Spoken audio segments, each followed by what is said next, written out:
The rain tapped gently against the tall windows of the Williams estate, but inside, silence ruled the vast marble halls. The mansion belonged to Edward Williams, a wealthy businessman whose name was known in every corner of the city.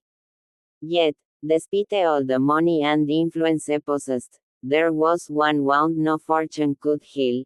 His only son, Daniel, had never walked. Daniel was 15, with soft brown eyes and a quiet smile. Born with a rare neuromuscular condition, his legs had never supported his weight. Doctors, specialists, and the best therapists money could hire had tried for years, but every attempt ended in failure. Eventually, hope faded. Edward buried himself in work, Daniel retreated into books and sketching, and the mansion became less of a home and more of a prison made of polished stone. Edward cycled through staff every few months. Maids, butlers, nurses, most left without making much difference in Daniel's life. That was until one rainy morning, when a new maid arrived. Her name was Grace. She was in her late 20s, tall, with skin the color of polished ebony, and eyes that seemed to see right through a person.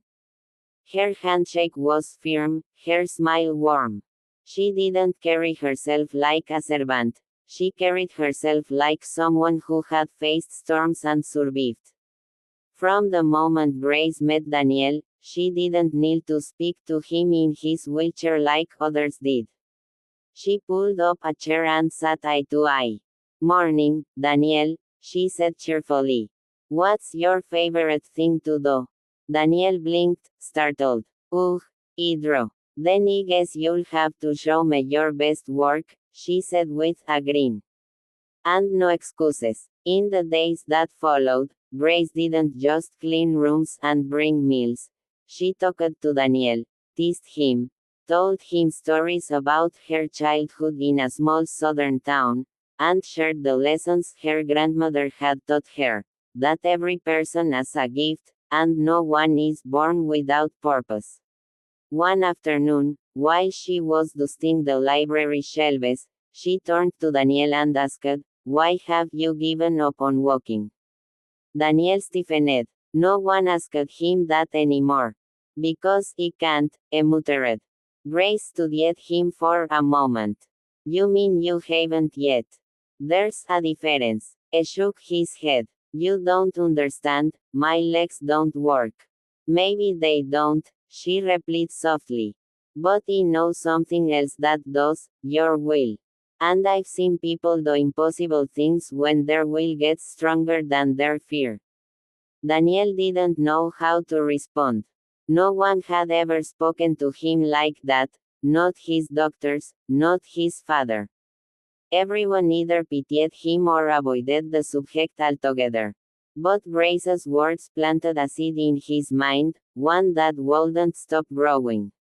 The next morning, Grace arrived with a small wooden cane. "This was my grandmother's," she said. "She used it when she was learning to walk again after breaking her back. She gave it to me, and now I'm giving it to you." Daniel frowned. "But I can't." "You can try," Grace said, placing the cane gently in his lap. "And that's enough for today." At first, Daniel only practiced standing for a few seconds at a time, gripping Grace's hands so tightly his knuckles turned white. His legs trembled, sweat poured down his face, and frustration bubbled inside him.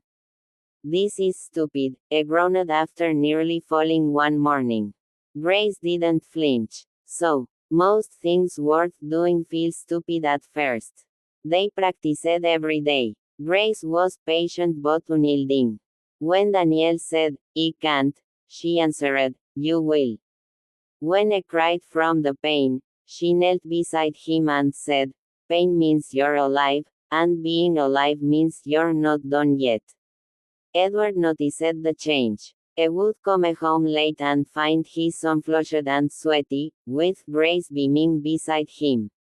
But Edward didn't interfere. partly because he didn't believe anything would come of it, and partly because he was afraid to hope again.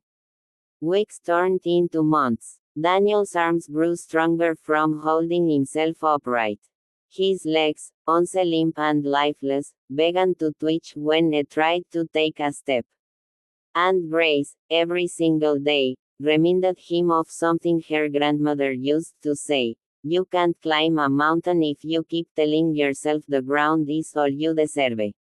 One evening, after a long session, Daniel slumped into his wheelchair, exhausted. "Grace, why are you doing this? You don't even know me." She smiled softly. "I know what it's like to have everyone think you can't do something.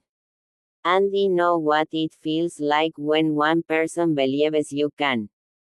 That belief saved me. Now it's your turn." That night, Daniel lay in bed, gripping the wooden cane, feeling something he hadn't felt in years: hope.